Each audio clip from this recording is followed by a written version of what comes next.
ಎಲ್ಲೋ ಹುಟ್ಟಿ ಎಲ್ಲೋ ಬೆಳೆದು ಸೇರಿಕೊಂಡು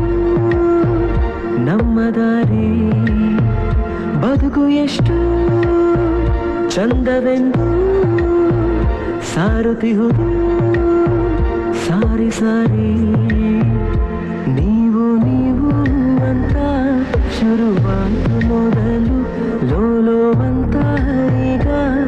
ಬದಲು ನಮ್ಮ ನಡುವೆ ಎಲ್ಲ ಕೊಂಚ ಸಂಕೋಚವು ಕೈಯ ಹಿಡಿದು ಹೆಜ್ಜೆ ಬೆಸೆದು ಮುಂದೆ ಮುಂದೆ ನಡೆವ ಎಂದು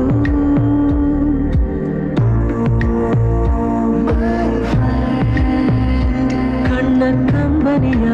ಒರೆಸುವ ಸ್ನೇಹಿತ